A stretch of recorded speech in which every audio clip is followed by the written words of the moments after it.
What if your DNA held the key to a hidden past, a history older than civilization itself?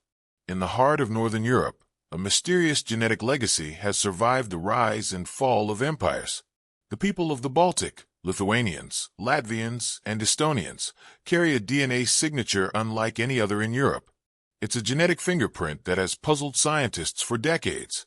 Unlike the rest of the continent, where waves of migration from the Middle East replaced ancient hunter-gatherer populations, the Baltic remained different. But why? What makes Baltic DNA so unique?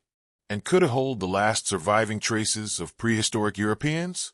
Thousands of years ago, before farming reshaped Europe, hunter-gatherers roamed the vast forests and rivers of the Baltic region. These people belonged to two distinct genetic groups: the Western hunter-gatherers, who had already spread across Europe, and the Eastern hunter-gatherers, whose ancestry linked them to ancient Siberian populations. But in the Baltic, something extraordinary happened. Instead of being replaced by farmers from the Near East, as seen elsewhere in Europe, the local hunter-gatherers held their ground.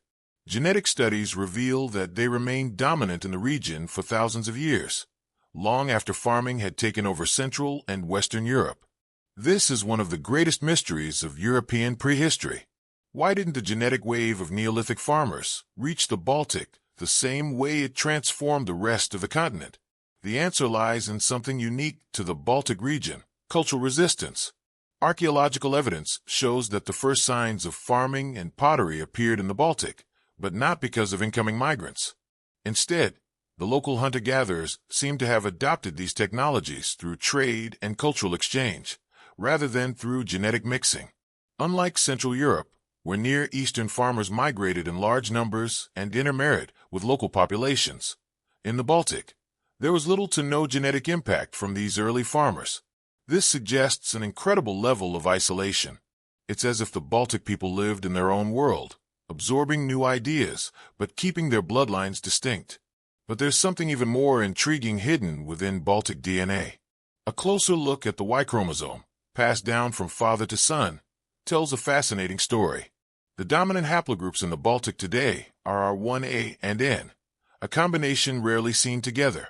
R1a is strongly associated with Indo-European steppe migrations, while haplogroup N has deep Siberian and Uralic roots. This hints at a dramatic event in Baltic history. Around 5,000 years ago, waves of steppe nomads known as the Yamnaya began sweeping into Europe from the Pontic-Caspian steppe. They spread Indo-European languages and transformed the genetic landscape of the continent. But in the Baltic, once again, things were different.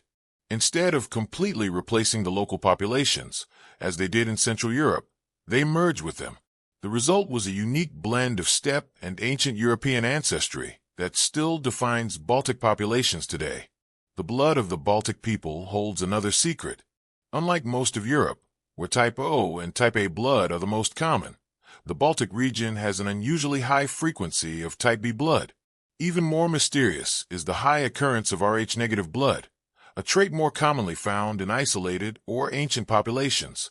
Some researchers speculate that this could be a remnant of deep Siberian ancestry, possibly linked to ancient hunter-gatherer groups that migrated into Europe thousands of years ago. Could this explain why Baltic populations have remained genetically distinct for so long? Was there something in their biology that helped them survive in their harsh northern environment while maintaining their ancient genetic identity? One of the most surprising discoveries in Baltic genetics came from the study of maternal DNA. While male ancestry in the Baltic shows steppe influence, female ancestry remains deeply tied to the region's original hunter-gatherers. Mitochondrial DNA, passed from mother to child, reveals a striking continuity stretching back thousands of years. Haplogroups U4, U5, and U2, which were present in Europe's earliest hunter-gatherers, are still found in high frequencies among Baltic women today.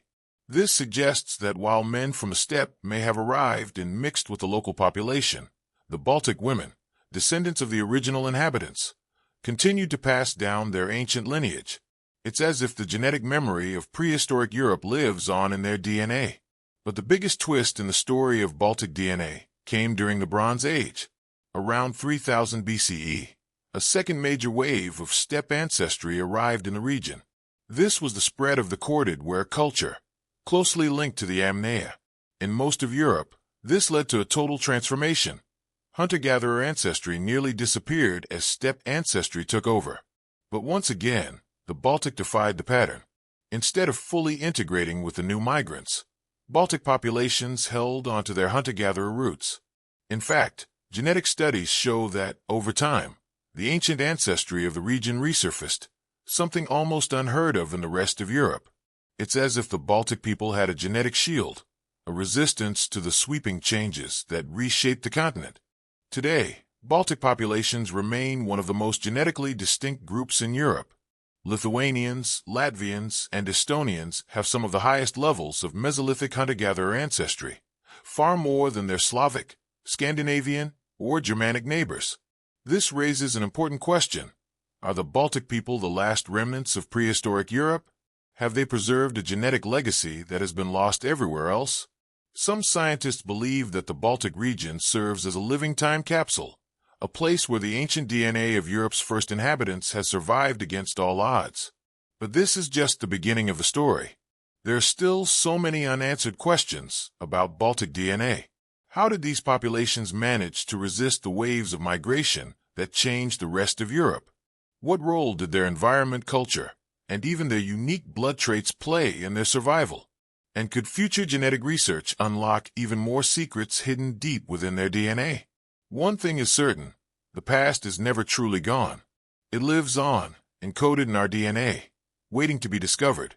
Imagine standing in the dense, untouched forests of the Baltic region thousands of years ago. No grand cities, no farmlands, just an endless stretch of towering trees, winding rivers, and a people who lived in perfect sync with nature. They were among the last true hunter-gatherers of Europe, a civilization untouched by the agricultural revolution that had already swept across the rest of the continent. But who were they? And why did their way of life persist when the rest of Europe changed so rapidly? To uncover this mystery, we have to travel back nearly 11,000 years, when the glaciers that once covered northern Europe began to melt. As the ice retreated, it revealed a land of breathtaking beauty, fertile plains, deep lakes, and dense forests teeming with wildlife. It was here that the first known inhabitants of the Baltic region arrived. But they didn't all come from the same place. Two distinct groups shaped the early population of the Baltic: Western hunter-gatherers and Eastern hunter-gatherers. The Western hunter-gatherers, WG, had deep roots in Europe, tracing their ancestry to the Ice Age populations that had survived in southern refuges and later spread northward. The Eastern hunter-gatherers, EHG, on the other hand, had a completely different background.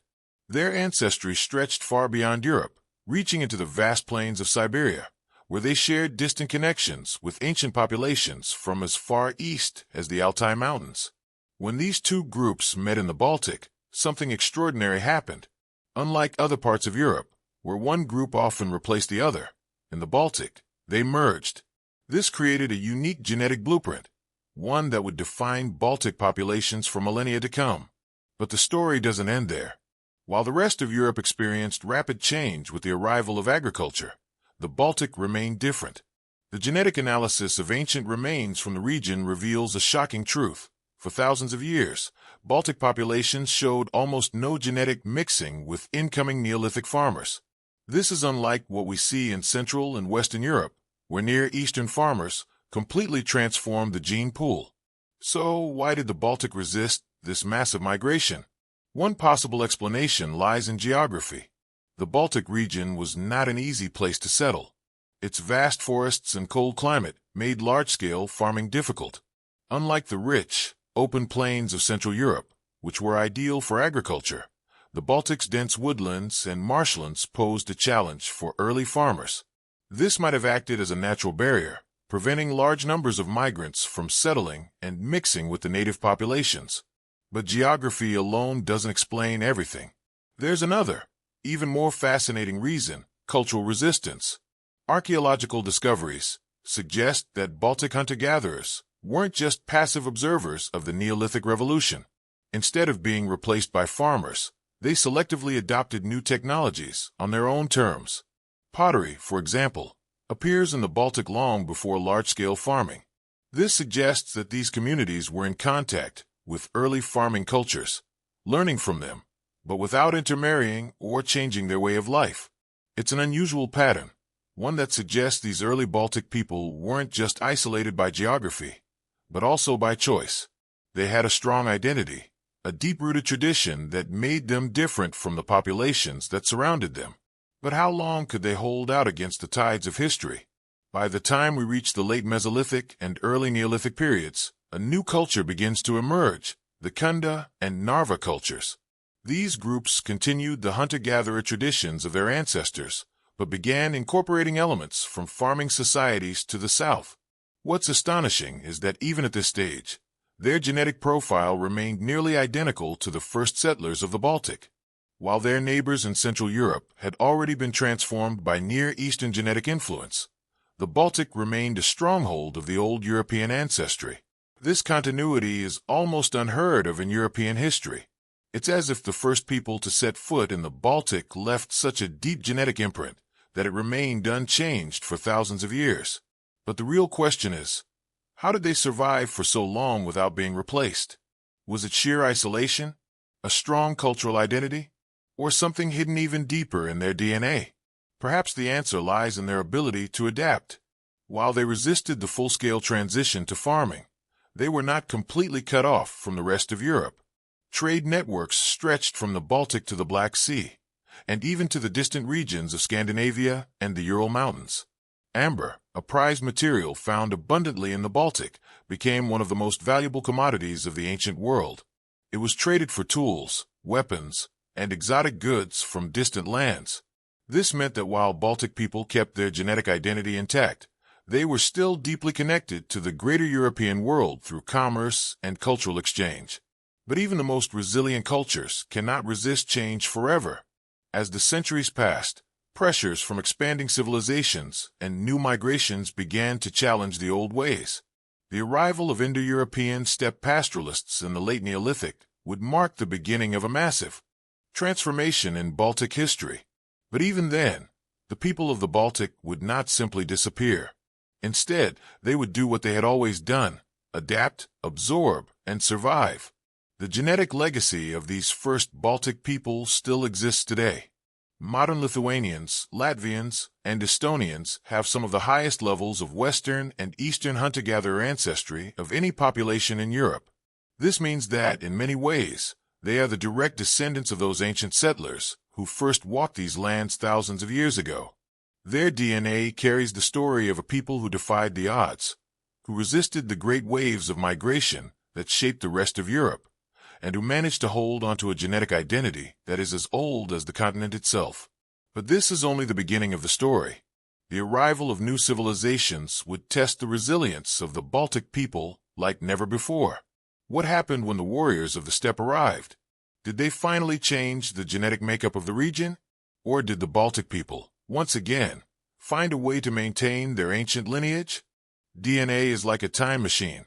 It holds a record of every journey our ancestors ever took, every land they settled, and every civilization they built. Hidden deep within the genetic code of Baltic populations lies an astonishing story of survival, migration, and adaptation. But to truly understand it, we need to look at the markers that are passed down through generations, haplogroups. These genetic signatures, carried through unbroken paternal and maternal lines, allow us to trace the movement of ancient populations and uncover who the ancestors of modern Baltic people really were. Let's start with the paternal lineage, which is carried through the Y chromosome, passed from father to son. One of the most dominant Y DNA haplogroups found among Baltic men is A1A, a lineage that has long been associated with the great migrations of the Indo-European people. This marker first appeared in the vast grasslands of the Pontic-Caspian steppe, the homeland of the nomadic pastoralists who revolutionized prehistoric Europe. These early horse riders and warriors spread their language, culture, and genes across the continent, reaching as far west as Germany and as far south as India. But their influence in the Baltic was unlike anywhere else.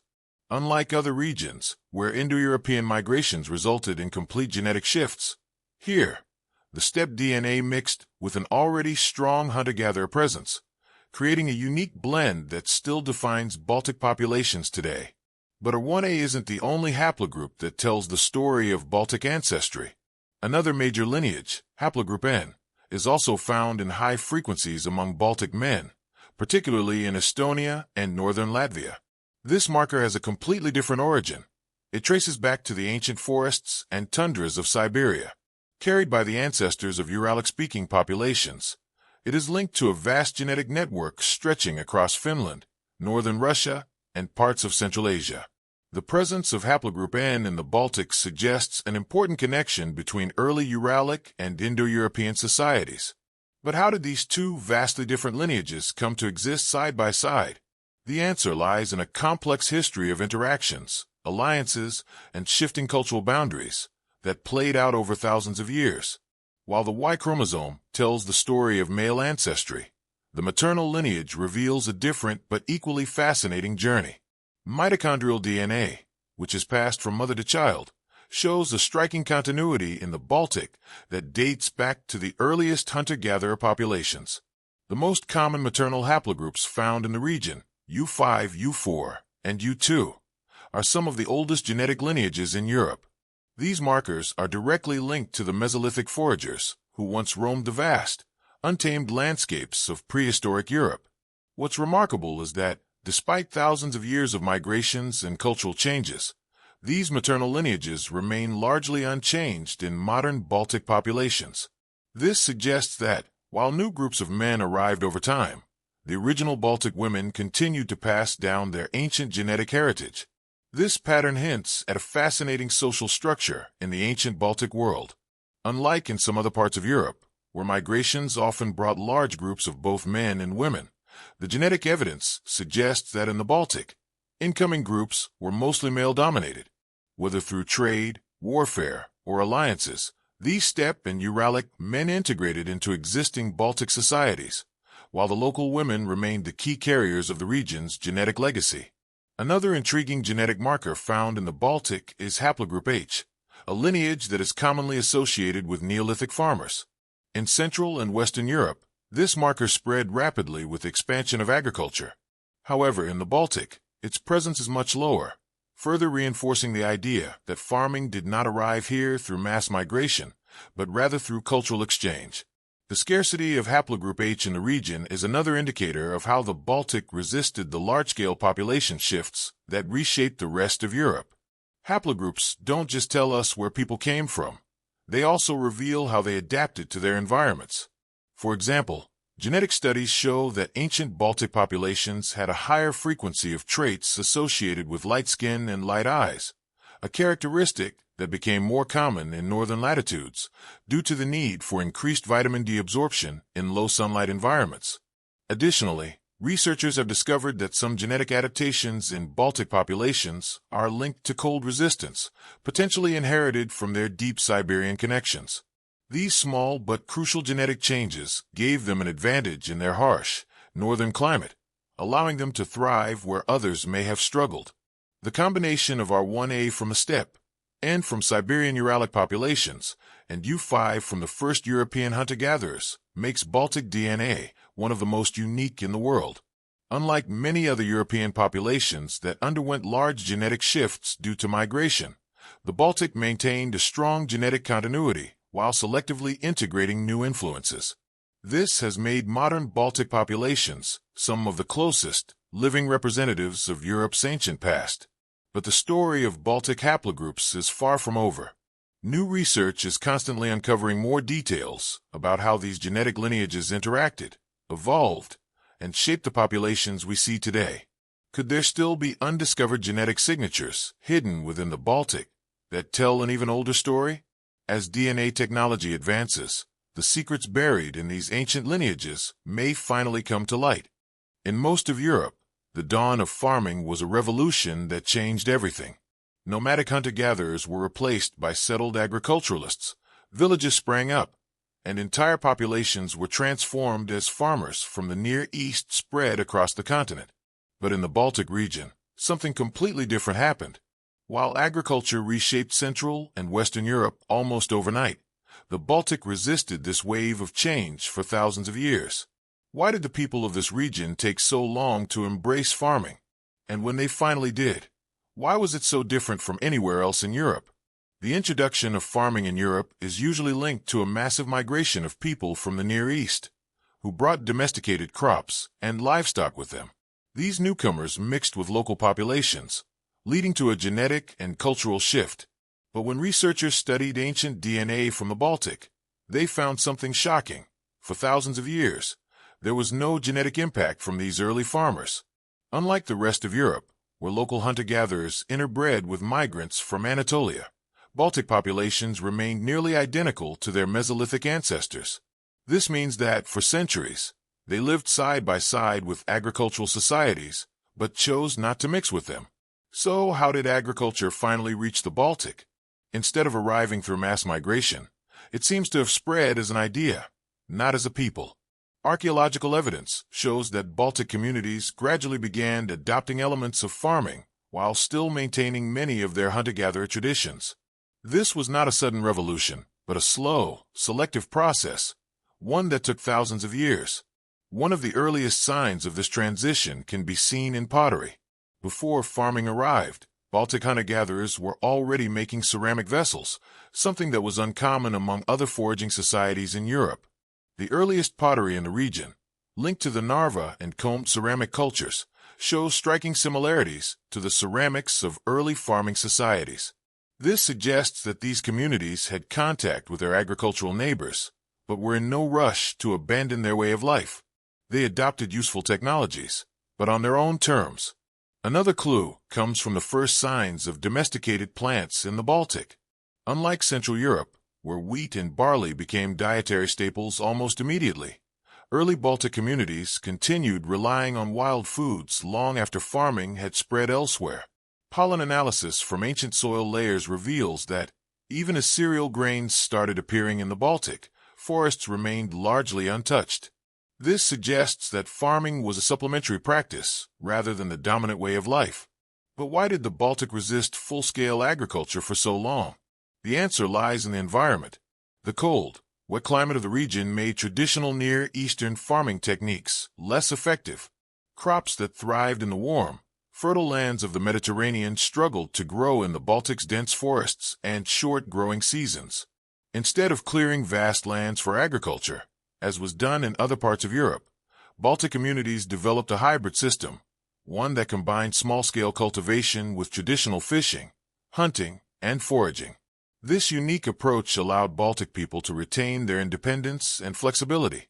Unlike fully agricultural societies, which were vulnerable to crop failures, Baltic populations had a diverse food supply. If crops failed one year, they could still rely on fishing in the region's countless rivers and lakes. If wild game was scarce, they had stores of smoked fish and nuts. This strategy made them more resilient than fully agrarian societies, which were often devastated by poor harvests. But farming wasn't just about food. It was also about power. In much of Europe, the rise of agriculture led to the formation of hierarchical societies. The ability to store surplus food created wealth, and wealth led to the rise of elites. In the Baltic, however, the persistence of hunter-gatherer traditions meant that social structures remained relatively equal for much longer. Without a strict agricultural economy, there was little incentive for large-scale social stratification. This could explain why the Baltic region did not develop the early kingdoms and city-states seen elsewhere in Europe. Eventually, agriculture did become more widespread in the Baltic, but even then, it retained unique characteristics. The spread of pastoralism, raising livestock instead of focusing solely on crops, played a key role in this transition. Sheep and cattle herding became more common, as these animals were better suited to the Baltic's environment than grain farming. Some of the earliest dairy consumption in Europe has been traced back to the Baltic, suggesting that milk and cheese production were an important part of the diet. This is supported by genetic evidence, showing that Baltic populations had an unusually high frequency of lactase persistence, the ability to digest milk into adulthood.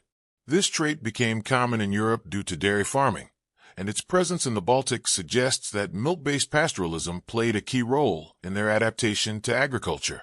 Despite these changes, hunter-gatherer traditions in the Baltic didn't vanish. They coexisted with farming for thousands of years. Even into the Bronze Age, fishing and foraging remained crucial to the economy. This long-lasting fusion of old and new ways of life is what makes Baltic prehistory so fascinating. Instead of following the same pattern as the rest of Europe, the region carved its own path, proving that cultural change does not always require genetic replacement. The story of Baltic farming challenges everything we thought we knew about the spread of agriculture. It shows that technological advancements don't always require mass migrations. It proves that early societies were capable of adopting new ideas without losing their identity. And most importantly, it reveals the resilience of the Baltic people, how they managed to survive and thrive in one of Europe's most challenging environments while maintaining a genetic legacy that remains distinct to this day. But this is just one chapter in the complex history of Baltic DNA. As time went on, new migrations and civilizations would bring even more changes. What happened when the great steppe warriors arrived? How did they shape the future of the Baltic world? And what hidden secrets are still buried in the genes of modern Baltic populations? 5,000 years ago, a new force emerged on the horizon, one that would change the course of history. From the endless grasslands of the Pontic-Caspian steppe, groups of nomadic horse riders began spreading across Europe, bringing with them a powerful new culture, advanced weaponry, and a genetic legacy that still shapes the continent today.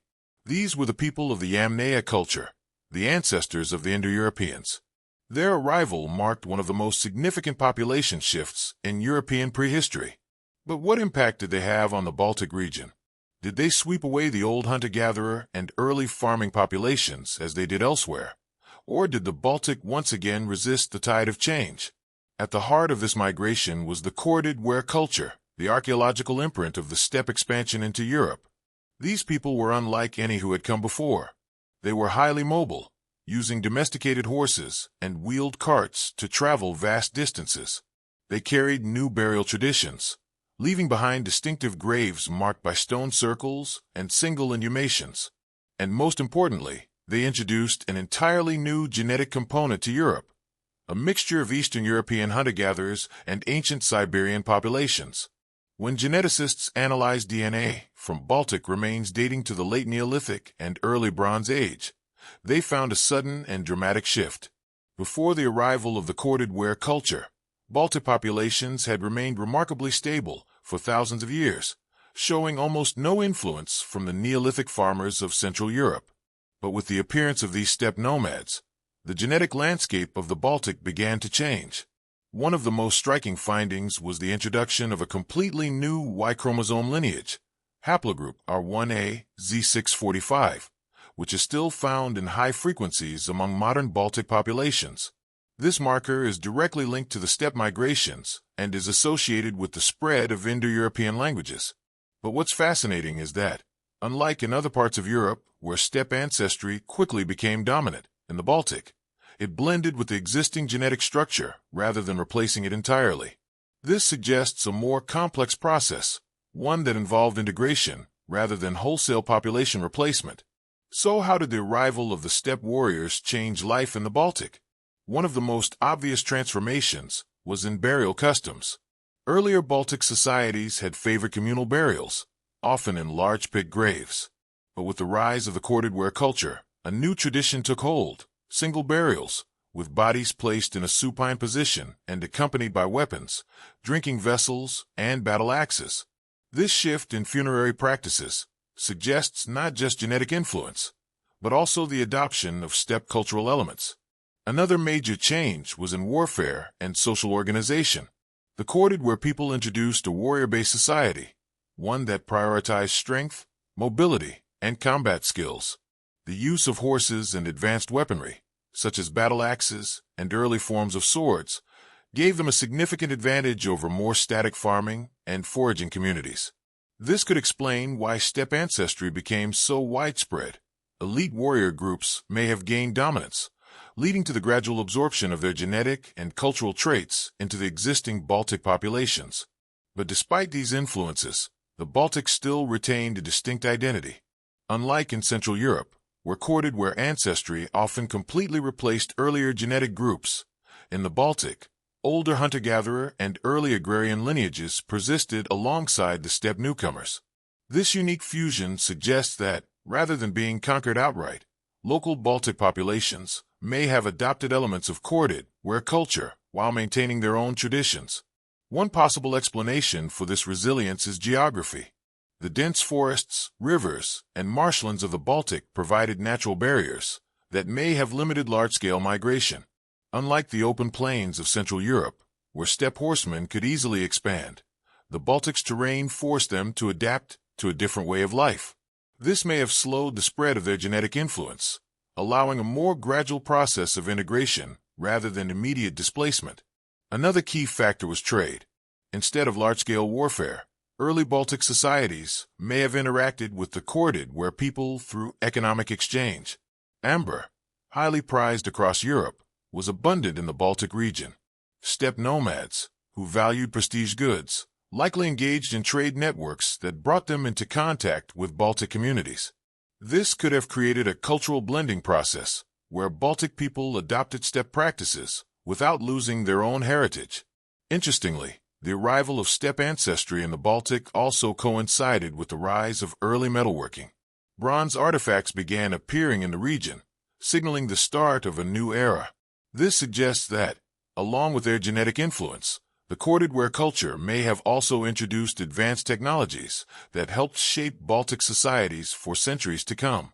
Even today, the genetic impact of the steppe migrations can still be seen in modern Baltic populations. The presence of R1A Z645, the linguistic ties to Indo-European speech, and even cultural traditions linked to warrior societies all trace back to this transformative period. But what's most remarkable is that, despite these influences, the Baltic remained one of the most genetically distinct regions in Europe. Unlike other parts of the continent that underwent complete population turnovers, the Baltic managed to merge the new with the old, preserving elements of its ancient past while adapting to the changes brought by the steppe warriors. The arrival of the steppe warriors was one of the most defining moments in Baltic history. It brought new ideas, new technologies, and a new genetic legacy that would shape the future of the region. But the story doesn't end here. The Baltic had survived migrations before, and it would continue to evolve in ways that set it apart from the rest of Europe. The question is, what happened next? What other forces shaped the DNA of modern Baltic people? And are there still undiscovered genetic secrets hidden in the region's past? Throughout history, the Baltic region has been at the crossroads of powerful civilizations. From the Roman Empire's distant trade routes to the Viking Age raids, from medieval crusades to the rise of modern nation-states, countless forces have shaped the lands of Estonia, Latvia, and Lithuania. Yet, despite being surrounded by major cultural shifts, one thing remained remarkably consistent: the genetic identity of the Baltic people. How did their DNA resist the waves of transformation that reshaped so many other populations? And what secrets does it reveal about their survival through centuries of conflict and conquest? To understand this, we need to look at one of the Baltic region's greatest challenges, the medieval conquests. By the 12th and 13th centuries, much of Europe had embraced Christianity, but the Baltic remained one of the last strongholds of indigenous pagan traditions. This drew the attention of the Teutonic Order and the Livonian Brothers of the Sword, Christian military orders determined to convert or conquer the region. Over the course of nearly 2 centuries, the Baltic tribes fought against foreign invaders in what became known as the Northern Crusades. These were not just religious wars, they were also massive population upheavals. Entire settlements were wiped out, people were displaced, and new ruling classes were introduced. In many parts of Europe, similar invasions had led to dramatic genetic shifts as conquerors intermarried with local populations. Yet, when researchers examined ancient DNA from medieval Baltic remains, they found something surprising. The core genetic profile of the Baltic people remained largely intact. One of the key reasons for this genetic continuity was the structure of Baltic society itself. Unlike the feudal kingdoms of Western Europe, Baltic tribes were organized into smaller, decentralized communities. This made them harder to fully assimilate into foreign-controlled territories. Even after the Teutonic Order established dominance, much of the local population continued to live in rural areas, away from the influence of foreign rulers. This likely limited large-scale intermarriage between invaders and locals, allowing native genetic lineages to persist. Trade also played a significant role in shaping the region's genetic resilience. The Baltic was a major hub for commerce, connecting Northern and Eastern Europe through the Hanseatic League, a powerful trading network. Foreign merchants from German, Scandinavian, and Slavic regions frequently traveled through Baltic ports, but their influence appears to have been largely cultural rather than genetic. Instead of displacing the local population, these traders relied on existing Baltic communities to facilitate commerce.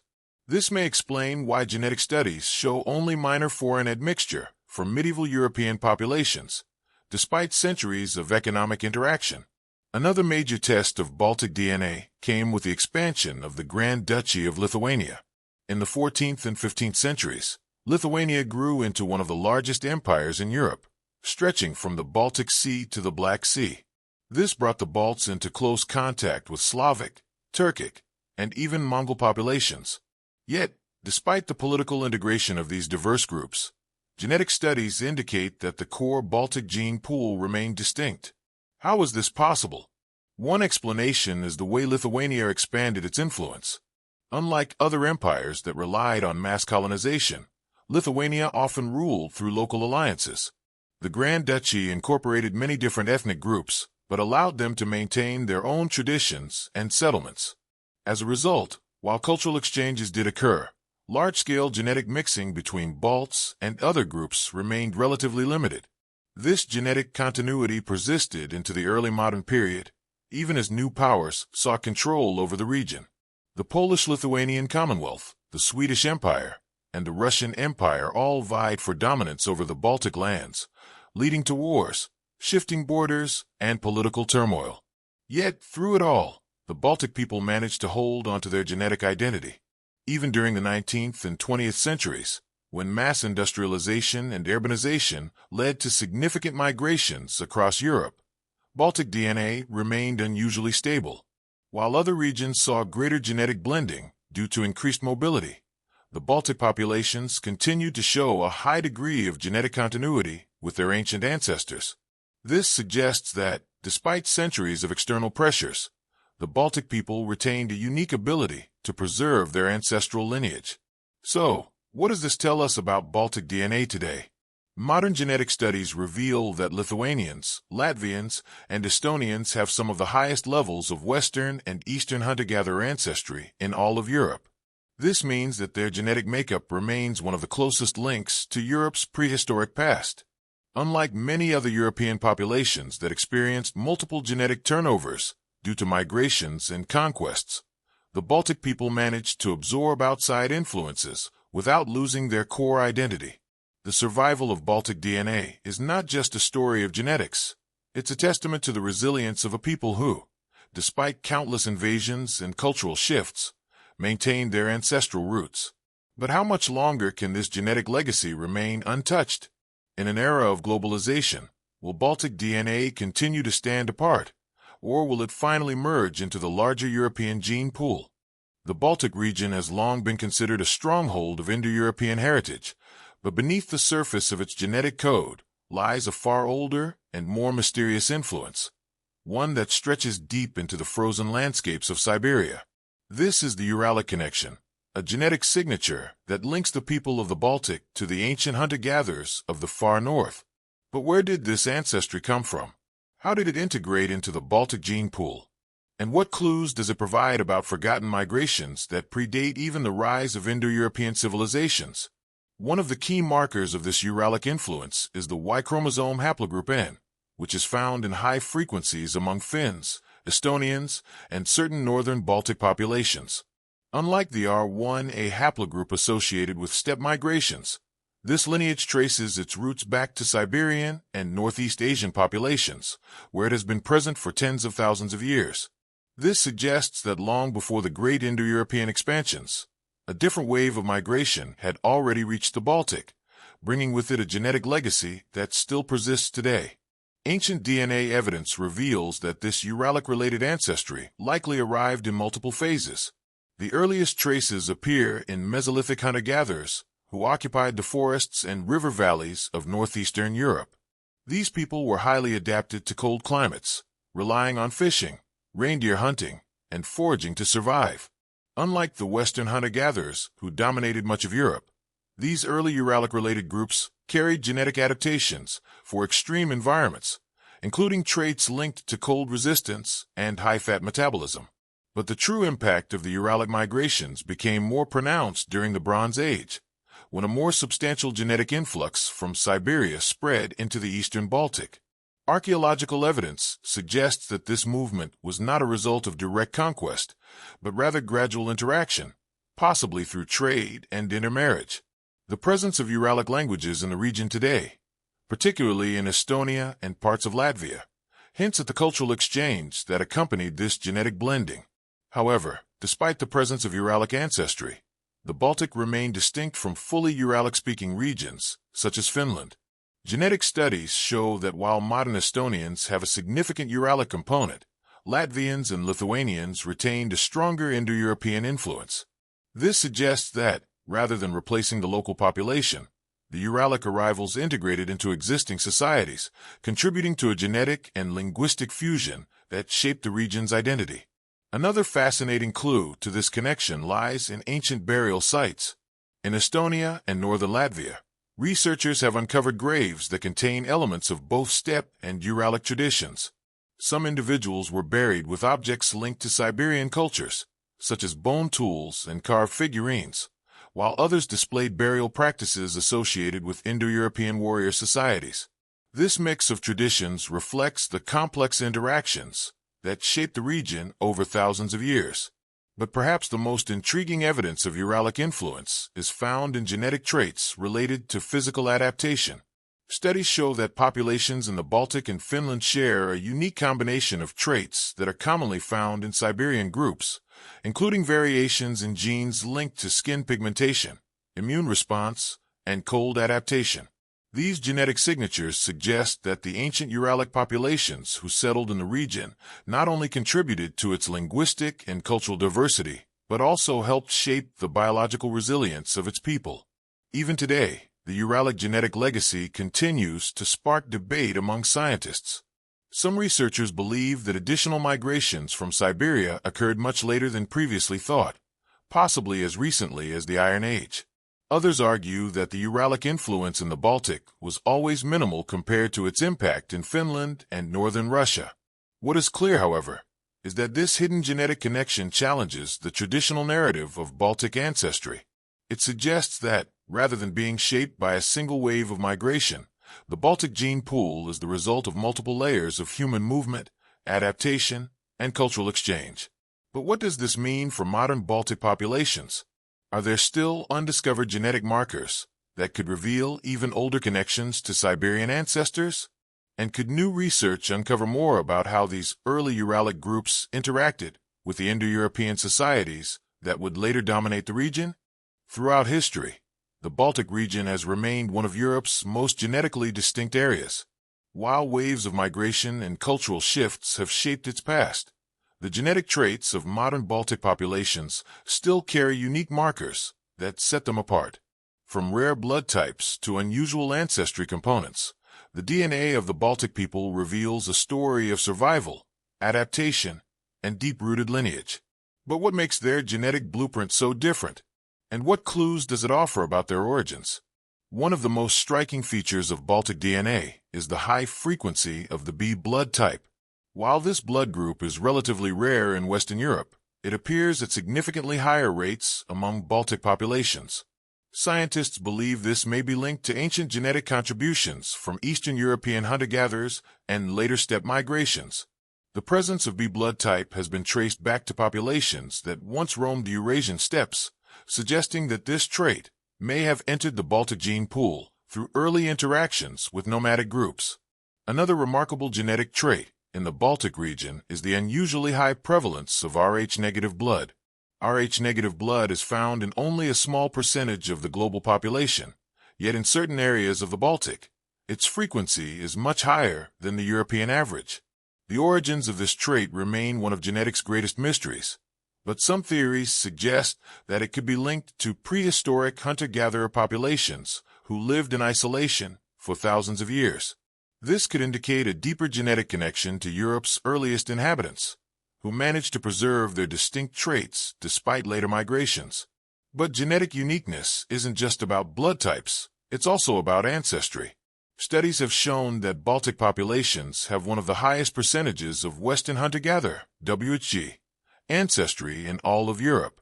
This means that, despite cultural influences from Neolithic farmers and steppe pastoralists, the genetic core of Baltic people remains deeply connected to the first humans who settled the region after the Ice Age. This continuity is almost unmatched anywhere else in Europe, where successive waves of migration often erased earlier genetic layers. The high proportion of WG ancestry also has an impact on physical traits. Genetic research indicates that early hunter-gatherers had darker skin than later European populations. However, as the climate changed and populations adapted, genes associated with lighter skin and eye color became more common. The Baltic region, particularly Lithuania and Latvia, now has some of the highest frequencies of light-eyed individuals in the world, especially blue and gray eyes. This is linked to variations in the HERC2 and OCA2 genes, which influence melanin production and were selected for in northern latitudes, where sunlight exposure was lower. Another genetic adaptation found in the Baltic is lactase persistence, the ability to digest milk into adulthood. While this trait is common in Europe, its distribution varies significantly. In the Baltic, lactase persistence levels are particularly high, reflecting a long history of dairy consumption. This suggests that, even though the region's early populations were slow to adopt full-scale farming, dairy played a crucial role in their diet from an early stage. The persistence of this trait points to a genetic adaptation that gave Baltic populations an advantage in environments where other food sources were not always reliable.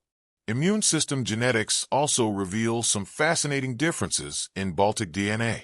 Research has shown that certain immune-related genes, including HLA variants, are uniquely distributed in the region. Some of these genes are associated with increased resistance to specific infections, while others have been linked to autoimmune conditions that appear at slightly higher rates in Baltic populations. This could be an evolutionary response to the environmental pressures faced by their ancestors, who had to adapt to harsh winters, forested landscapes, and changing disease patterns over thousands of years. Even the structure of the Baltic genome holds clues about its past. Genetic studies have revealed lower levels of genetic diversity compared to Western Europe, meaning that Baltic populations have been more isolated throughout history. This genetic bottleneck effect suggests that the ancestors of modern Baltic people remained relatively stable in one region, rather than experiencing continuous mixing with outside groups. This is further supported by the persistence of certain haplogroups. Maternal haplogroups U5, U4, and U2 are particularly common, linking the Baltic people to the ancient hunter-gatherers of Europe. The Y chromosome haplogroups tell an equally fascinating story. While R1a is dominant, especially among Lithuanians and Latvians, the presence of haplogroup N, inherited from ancient Siberian and Uralic populations, adds another layer of complexity. This genetic marker, which is much more common in Finland and northern Russia, provides evidence of deep connections to Arctic and subarctic populations, hinting at ancient interactions between the Baltic region and the far north. But what does all of this mean for the Baltic people today? While modern societies are more connected than ever, Baltic DNA still holds a distinct signature, one that has survived countless migrations, wars, and cultural shifts. These unique traits offer a glimpse into the region's prehistoric past and provide valuable insights into the complex ancestry of Europe. Yet, despite all that we've uncovered, many questions remain. Could further research unlock even deeper genetic secrets hidden in the Baltic genome? Are there undiscovered traits that could rewrite what we know about Europe's ancient populations? And as the world becomes more globalized, will the Baltic's genetic distinctiveness continue to stand the test of time? For thousands of years, the Baltic people have carried a genetic legacy that traces back to the earliest hunter-gatherers of Europe, the great migrations from the steppes, and the isolated traditions of the north. But in today's world, that legacy faces an entirely new challenge: globalization. With rapid urbanization, increased migration, and shifting cultural dynamics, could the distinct genetic makeup of the Baltic populations be on the verge of change? Or will their ancient DNA continue to stand strong against modern influences? One of the biggest factors shaping the future of Baltic DNA is population mobility. Historically, the Baltic region remained relatively insulated, with lower levels of genetic mixing compared to Western and Southern Europe. However, in the last few decades, major shifts have occurred. Economic opportunities in Western Europe have led many Latvians, Lithuanians, and Estonians to migrate abroad, particularly to the UK, Germany, and Scandinavia. At the same time, new immigrant communities have emerged within the Baltic states, introducing genetic influences that were historically uncommon in the region. This movement has already begun to leave subtle marks on the genetic landscape. Researchers analyzing modern Baltic genomes have found increasing levels of admixture with Central and Western European populations, particularly in urban centers. However, outside of the cities, rural areas still exhibit remarkable genetic continuity with their ancient ancestors, suggesting that while globalization is having an effect, its impact is far from uniform. Another major factor influencing genetic change is marriage patterns and family structures. In the past, small, tightly knit communities meant that most people found partners within the same ethnic and cultural background. Today, with more cross-cultural relationships forming through travel, education, and digital connectivity, genetic diversity within the Baltic is increasing. This raises an important question. Will the distinct genetic markers of the Baltic gradually fade over time, or will they persist through generational inheritance? Advancements in genetic research are also playing a role in shaping the future. As more people gain access to DNA testing, there is growing interest in ancestry, heritage, and genetic health. In Lithuania, Latvia, and Estonia, DNA databases have been expanding, providing deeper insights into disease risks, rare genetic conditions, and traits that have been passed down for millennia. Scientists are now exploring how ancient genetic adaptations, such as immune system resilience and lactose tolerance, might influence health outcomes in modern populations. But globalization is not just about genetics. It's also about culture and identity. As Baltic societies become more integrated into the global community, will genetic distinctiveness remain an important part of national identity? Or will cultural heritage take precedence over genetic lineage? Many young Balts are embracing their ancestral roots through language revival movements, traditional festivals, and genetic heritage projects. This suggests that, even if genetic change occurs, the deeper connection to history and ancestry will continue to play a crucial role in shaping the region's future. One of the biggest unknowns is how environmental changes will interact with Baltic DNA. As climate patterns shift and lifestyles evolve, certain genetic traits that were once advantageous, such as adaptations to cold climates, may no longer provide the same benefits. Will future generations of Baltic people see genetic shifts in response to these environmental pressures? Scientists believe that while the core genetic structure of the population may remain stable, subtle changes in gene expression could occur over time as new environmental challenges emerge. Despite these uncertainties, one thing is clear: Baltic DNA has already withstood thousands of years of change, and its legacy runs deep. Even as migration increases and genetic diversity expands, the foundational ancestry of the Baltic people is likely to persist, much like it has throughout history. But this brings us to the ultimate question. Will the unique genetic signature of the Baltic be preserved for future generations, or will globalization eventually blend it into the broader European gene pool? Only time and ongoing genetic research will reveal the answer.